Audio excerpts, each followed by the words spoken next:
கர்த்தர் பண்ணுறதாக இன்றைய வசனம் யோபு 33 அதிகாரம் 14 வசனம்.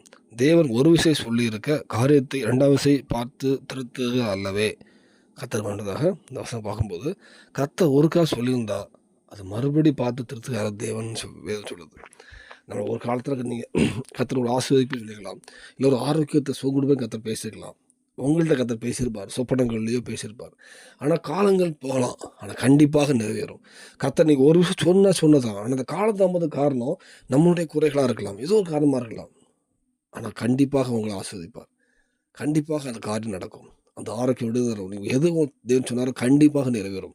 இந்த காலதாமத்துக்காக நம்ம கர்த்தருடைய கர்த்தருடைய வேலை வரலையாக இருக்கலாம், இல்லை நம்ம அதுக்கு இன்னும் சில அந்த ஆசீர்வாதத்தை பெறுவதுக்கு நம்ம சின்ன ஒரு ஒரு ஏதோ ஒரு கீழ்ப்படியாத இடம் பார்த்துருக்கல அந்த பகுதி இருக்குமா இருக்கும்.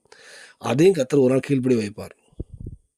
அர்ப்பணி கண்டிப்பாக உங்களுக்கு என்னென்ன வாக்குத்து கொடுத்தாரோ ஒரு விஷயம் கதை சொல்லியிருந்தா அது கண்டிப்பாக நிறைவேறும். நீங்கள் 2வது கர்த்தர் மாற்று அல்ல, ஒரு கர்த்தர் வேதத்தில் ஒவ்வொரு ஆபிரகாம் ஆசீர்வதினா அதை ஆஸ்வதிப்பார், எந்த சிறையிருப்பத்திலும் திருப்புவார். அது காலதாமதாக இருக்கலாம், காலதாமம் நம்மளுடைய குறைகளாக இருக்கலாம். அதை ஒரு விஷயம் நம்ம அதை பாவங்கள் உணர்த்தப்படும் போது நம்மளோட ஆவிக்குரிய வாழ்க்கையில் இது குறையாக இருக்கும் அப்படின்னு உணர்த்தப்படும் போது மன்னிப்பு கேட்டு சரி செஞ்சு கர்த்தரோடு நெருங்குவீங்கன்னா உங்களுக்கு கொடுத்த சகல வாக்குத்தத்தங்களும் கண்டிப்பாக நிறைவேறும்.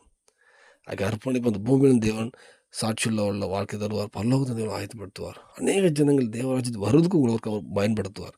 அதுக்கு அர்ப்பணிப்பும் தேவன் கிருபை செய்வாராக. ஆமென்.